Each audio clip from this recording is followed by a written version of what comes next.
Dari Abu Hurairah radhiyallahu anhu berkata, saya mendengar Rasulullah sallallahu alaihi bersabda, sungguh saya ingin memerintahkan para pemuda untuk mengumpulkan kayu bakar yang banyak.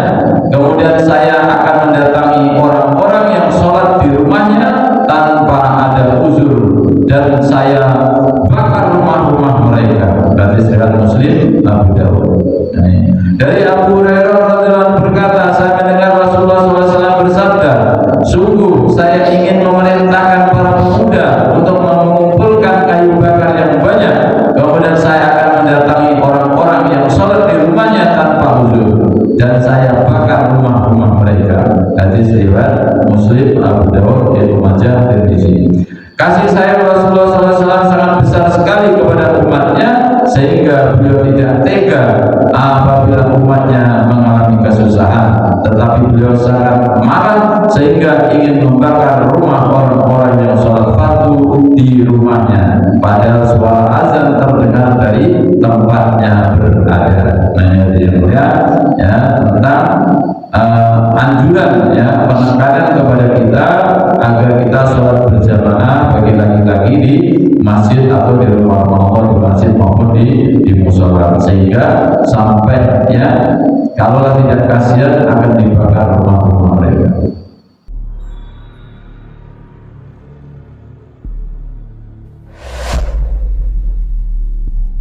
Orang yang kita cintai ini tanpa ada halangan suatu apapun. Hari ini Allah SWT telah menetapkan suatu aturan, dan apabila aturan ini kita ikuti, maka kita bisa mencapai kebahagiaan dunia dan akhirat. Apa itu? Yaitu sesungguhnya Allah SWT telah menetapkan untuk mencapai kebahagiaan, kesuksesan, kemuliaan baik dunia maupun di akhirat hanya apa? Mengamalkan agama ini dengan sempurna, sebagaimana yang dicontohkan oleh baginda Nabi Sallallahu Alaihi Wasallam. Umat saat ini ada yang mulia belum mampu mengamalkan agama dengan sempurna karena lemahnya iman. Sedangkan para sahabat radhiyallahu anhum telah mampu mengamalkan agama dengan sempurna ini karena beliau mempunyai sifat-sifat yang sangat mulia.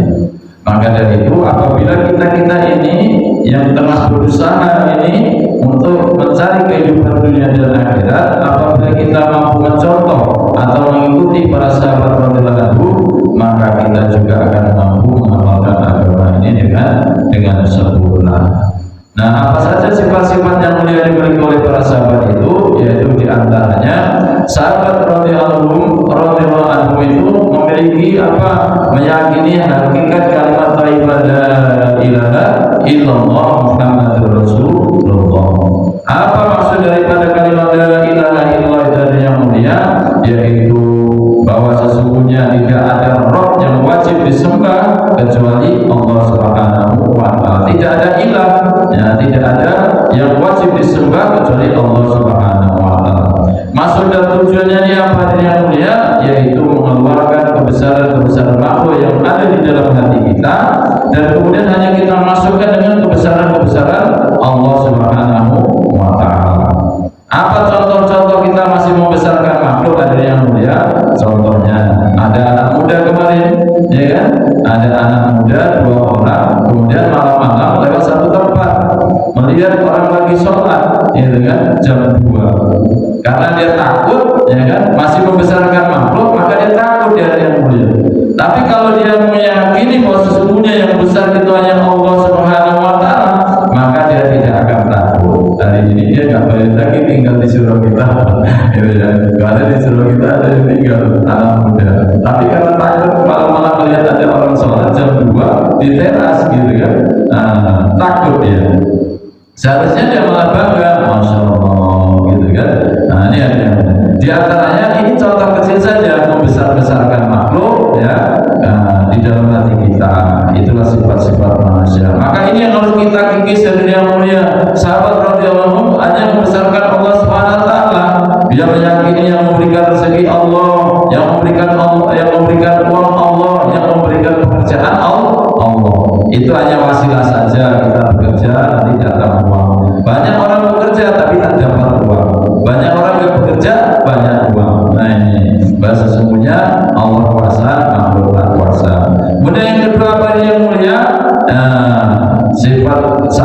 yaitu memiliki sifat sholat khusyuk wal khudu', yaitu sholat dengan merendahkan hati di hadapan Allah Subhanahu wa taala sebagaimana yang dicontohkan oleh baginda Nabi Shallallahu alaihi wasallam. Maka ketika kita sholat harus bisa mencontoh baginda Nabi Shallallahu alaihi wasallam yang diajarkan oleh sahabat, para ulama, kiai-kiai kita. Karena kita nggak ketemu dengan Rasulullah, kita nggak ketemu dengan para sahabat, maka kita harus mencontoh para guru-guru kita, kiai-kiai kita, ulama-ulama yang mengajarkan kita. Apa maksud dan tujuannya dalam sholat khusyuk wal khudu' yang mulia? Yaitu membawa sifat-sifat yang ada di dalam sholat itu dalam kehidupan sehari-hari di luar sholat. Kalau di dalam sholat ada ucap salam, maka di luar sholat harus ada salam. Kalau di dalam sholat kita diajar kejujuran, maka di luar sholat kita harus juga jujur. Kalau kita yakin bahwa Allah akan mengawasi kita. Contohnya hari ini belum pernah mendengar orang yang mencuri rakaat, gitu kan? Nah, kalau sholat subuh 2 rakaat ya 2 rakaat aja. Kalau sholat maghrib 3 rakaat nggak ada. Belum pernah dengar. Oh, nggak apa-apa kalau sholat maghribnya 2 rakaat saja lah, gitu ya. Maka dari itu yang mulia kita lanjutkan taklim kita pada malam hari ini, yaitu tentang bab fadilah sholat. Ya. Pada hadis ketiga, Bismillahirrahmanirrahim. An Abi Hurairah radhiyallahu anhu qala Rasulullah sallallahu alaihi wasallam, laqad hamantu an amaru fityati wa yajma'u li husman min khatabi thumma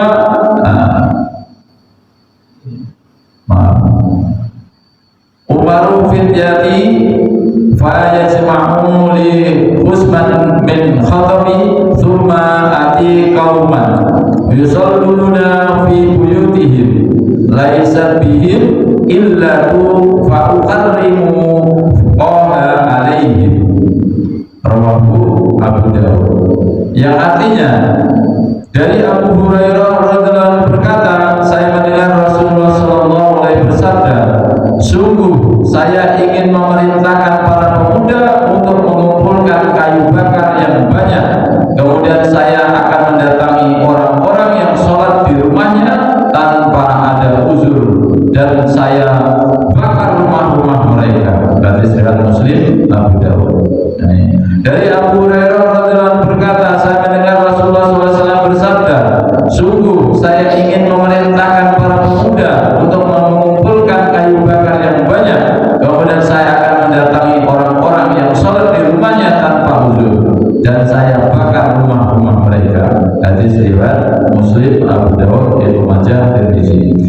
Kasih sayang Rasulullah SAW sangat besar sekali kepada umatnya, sehingga beliau tidak tega apabila umatnya mengalami kesusahan, tetapi beliau sangat marah sehingga ingin membakar rumah orang-orang yang sholat fardu di rumahnya, padahal suara azan terdengar dari tempatnya berada. Nah, ya tentang anjuran, ya, penekanan kepada kita agar kita sholat berjamaah bagi laki-laki di masjid atau di rumah Allah, di masjid maupun di musola, sehingga sampai, ya, kalau tidak kasihan akan dibakar rumah-rumah mereka.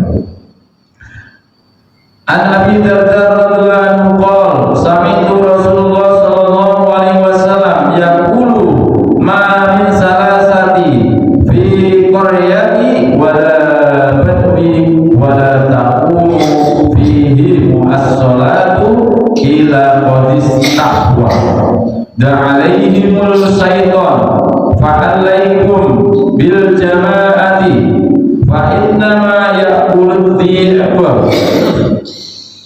fa innama ya'kulud dhi'bu minal ghamami al-qasiyati.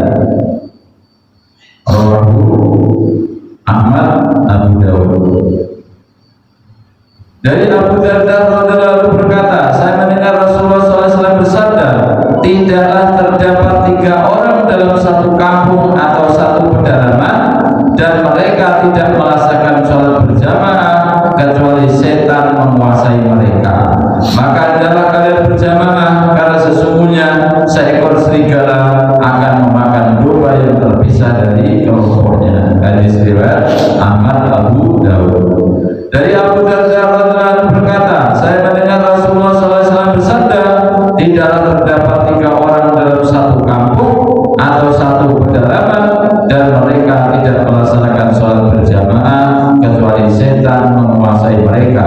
maka adalah kalian berjamaah, karena sesungguhnya seekor serigala akan memakan domba yang terpisah dari kelompoknya. Hadis riwayat Ahmad, Abu Dawud. Hadis ini menunjukkan orang yang sibuk bertani sekalipun hendaknya melaksanakan sholat berjamaah jika terdapat 3 orang atau lebih. Bahkan walaupun hanya ada 2 orang, akan tetapi para petani umumnya tidak melaksanakan sholat dengan alasan pertanian mereka, dan yang memahami agama pun masih sholat sendirian. Padahal seandainya para petani berkumpul di satu tempat, tentu akan terbentuk suatu jamaah yang lebih besar. Dengan demikian akan mendatangkan pahala yang lebih besar pula. Hanya untuk mendapatkan sedikit uang, mereka rela bersusah payah tanpa menghiraukan panas, hujan dan sebagainya, dan rela melepaskan pahala yang besar tanpa ada rasa penyesalan sedikit pun. Jika mereka melaksanakan sholat berjamaah walaupun di tengah hutan, maka akan mendatangkan pahala yang sangat banyak. Disebutkan dalam hadis bahwa pahalanya adalah 50 derajat pahala sholat. Sebuah hadis menyatakan jika seseorang mengembala kambing di gunung atau di hutan, mengumandangkan azan dan melaksanakan sholat, maka Allah Subhanahu wa Ta'ala sangat mencintainya dengan bangga berfirman kepada para malaikat, lihatlah hambaku ini, dia mengumandangkan azan lalu mendirikan sholat. Semua ini dilakukan semata-mata karena takwanya kepadamu, kata Allah SWT. Aku mengampuninya dan menjadikannya untuk tempat di dalam surga. Masya Allah. Ini yang mulia. Maka inilah ya sholat perintah Allah berjamaah sunnah baginda Nabi Sallallahu Alaihi Wasallam. Banyak hadis-hadis yang menyatakan atau mengatakan bahwa dengan sholat berjamaah pahalanya sangat luar biasa. Maka kalau di dalam suatu kampung ada 3 rumah atau 3 penduduk, atau ada 3 orang lalu tidak mengumandangkan azan untuk melaksanakan sholat berjamaah, maka setan-setan akan membuat istana di tempat-tempat kita sehingga kita akan dikuasai oleh para setan. Kalau kita melaksanakan sholat berjamaah, maka istananya akan runtuh dan akan menjauh dari kita.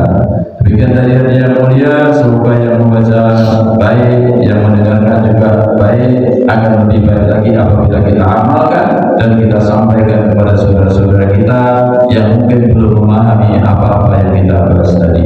Bagi saudara-saudara kita yang belum bisa hadir dan duduk bersama-sama kita, marilah terus kita doakan apabila ada kesempitan waktu, semoga Allah lapangkan waktunya. Apabila ada kesempitan rezeki, semoga Allah lapangkan rezekinya. Dan apabila ada yang sakit, semoga Allah angkat semua penyakit-penyakitnya, baik penyakit jasmani maupun rohani, sehingga terus dalam senantiasa ketaatan kepada Allah SWT hingga akhir hayat husnul khotimah, bisa mengucapkan kalimat la ilaha illallah. Sebagai sempurna majelis, mari sama-sama kita tutup dengan doa kafaratul majelis. Subhanallah wa bihamdihi, subhanallah wa bihamdika, asyhadu an la ilaha illa anta, astaghfiruka wa atubu ilaik. Wassalamualaikum warahmatullahi wabarakatuh.